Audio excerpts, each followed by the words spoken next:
Assalamualaikum warahmatullahi wabarakatuh. Bismillahirrahmanirrahim. Alhamdulillahi rabbil alamin.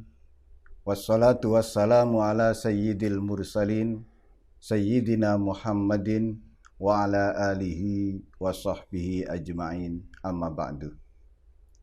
Saudara-saudaraku yang dirahmati oleh Allah Subhanahu wa ta'ala, sebelum kita mengkaji kitab Wasiyatul Mustafa, terlebih dahulu marilah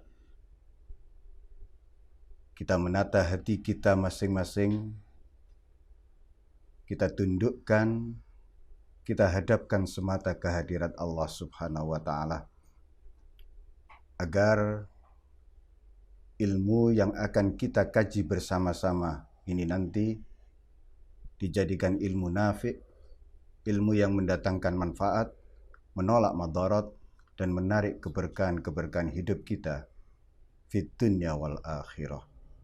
Ala hadhihi niyyah wa ala kulli niyatin salihah. Al-Fatihah.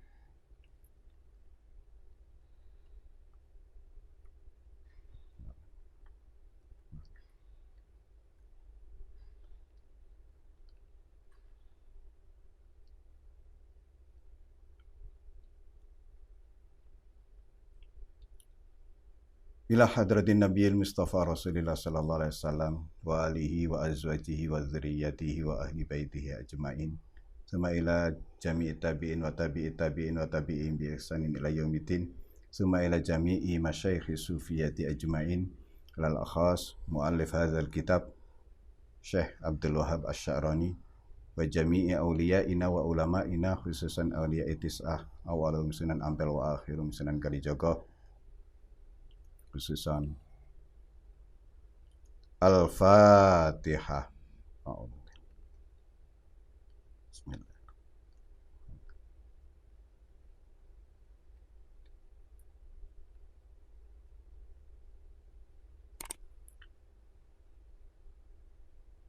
Qala Rasulullah sallallahu alaihi wasallam, ya Ali, la yaqbalullahu ta'ala salatan bila wudu'in wala sadaqatan minal haram.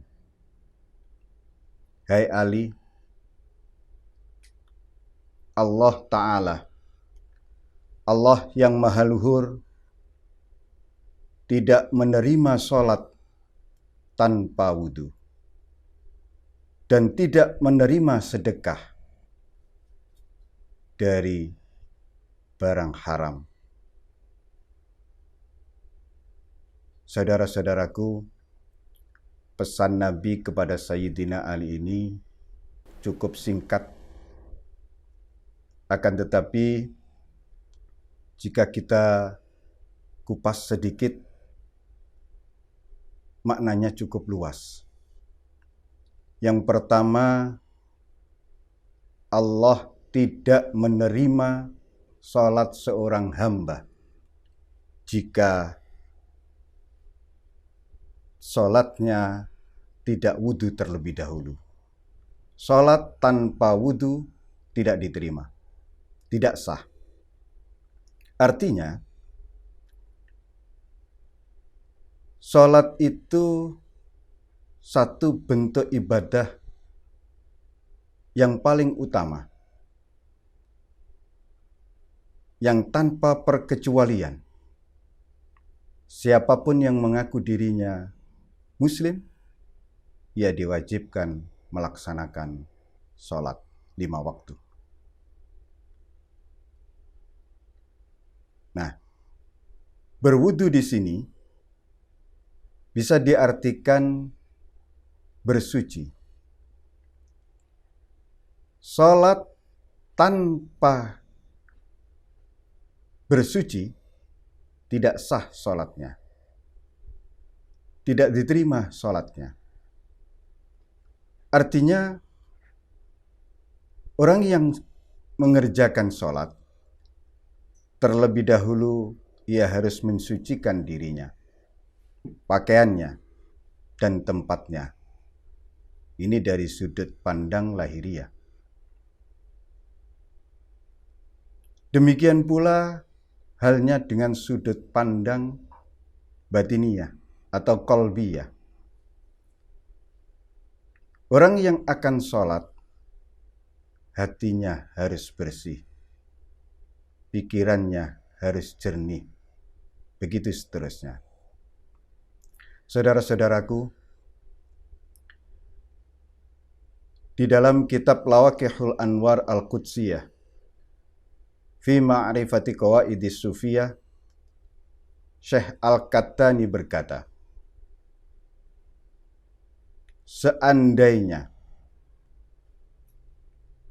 aku tidak diperintahkan untuk berzikir mengingat Allah, niscaya aku tidak berani melakukannya. Hal itu dikarenakan ketika berzikir, ketika menyebut asma Allah, haruslah disertai dengan ijlalan wa ta'ziman. Haruslah disertai dengan rasa pengagungan. Oleh karena itu, aku selalu membiasakan sebelum berzikir membersihkan lisanku dengan terus-menerus beristighfar, memohon ampun kepada Allah. Demikian pula halnya dengan wudhu.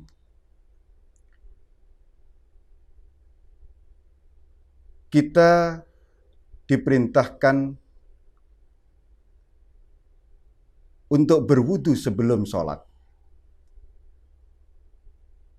Artinya, kita diperintahkan membersihkan wajah kita. Kita diperintahkan, sebelumnya kita diperintahkan untuk membersihkan mulut kita, hidung kita, begitu seterusnya. Jika Syekh Qattani tidak berani berzikir sebelum membersihkan, mensucikan lisannya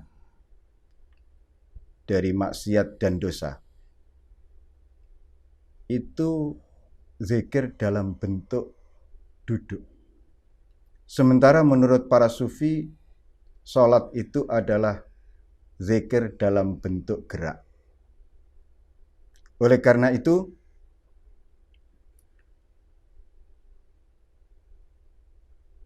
guru kami, Buya As-Soffah, mengajarkan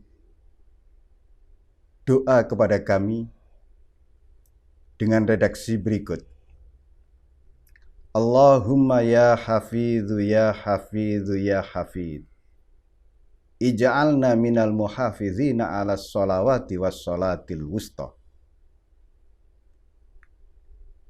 Ya Allah yang maha memelihara,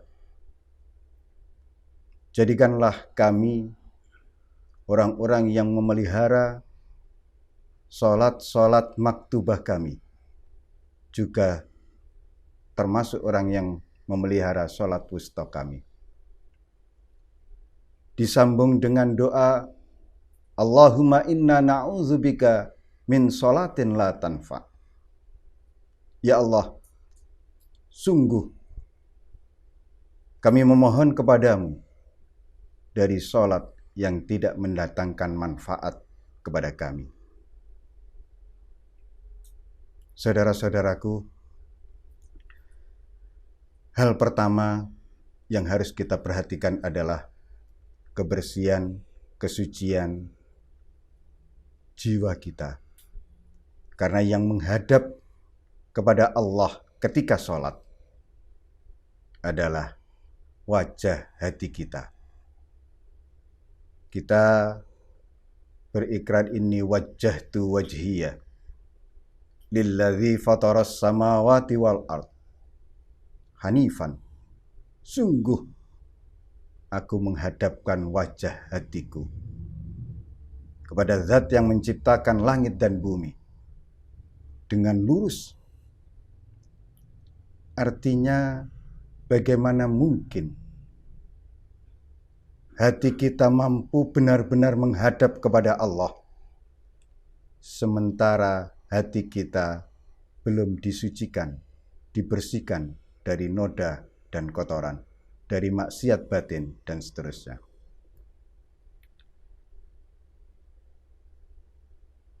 Pesan berikutnya, Allah tidak menerima sedekah dari haram.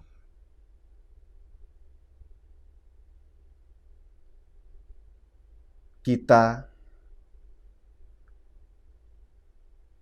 harus bisa belajar bagaimana berinteraksi dengan orang lain. Guru kami Buya As-Safa mengajarkan bagaimana cara berinteraksi dengan orang lain. Beliau berkata, amilin nas, perlakukan orang lain sebagaimana engkau ingin diperlakukan. Jika kita sendiri tidak suka diberi sedekah dengan barang haram, tentu itu jangan dilakukan. Jika kita tidak mau diberi oleh orang lain barang yang tidak layak pakai, tidak enak dinikmati, ya seyogyanya ketika kita memberi kepada orang lain, kita juga memberi sebagaimana yang kita ingin ketika kita diberi. Kita inginnya ketika disedekahi sesuatu yang menyenangkan. Maka ketika kita bersedekah kepada orang lain, berilah sesuatu yang menyenangkan orang tersebut. Ketika kita senang diberi dari harta yang halal, ya begitu pula hendaknya ketika kita memberi orang lain. Begitu seterusnya apa yang diajarkan oleh guru kami kepada kami. Saudara-saudaraku, mari kita belajar dari wasiat Nabi kepada Sayyidina Ali ini. Yang pertama, terus-menerus upaya mensucikan hati kita, membersihkan jasmani kita sebelum benar-benar kita melaksanakan sholat. Yang kedua, kita belajar bagaimana upaya kita berinteraksi dengan orang lain. Bagaimana cara kita memperlakukan orang lain. Mudah-mudahan dari wasiat Nabi ini kita bisa mengambil pelajaran untuk dijadikan bahan renungan, untuk dijadikan evaluasi diri kita masing-masing, yang untuk selanjutnya kita aplikasikan di kehidupan sehari-hari. Semoga Allah senantiasa menolong kita, memberikan daya dan kekuatan kepada kita untuk bisa terus-menerus memperbaiki kualitas jiwa kita, kualitas ibadah kita kehadirat Allah Subhanahu wa Ta'ala, sekaligus terus upaya berlaku ihsan kepada siapa saja. Ja'alanallahu wa iyyakum minal muridina shadiqin wa adkhalana wa iyyakum fi zumrati ibadihi shalihin. Wassalamualaikum warahmatullahi wabarakatuh.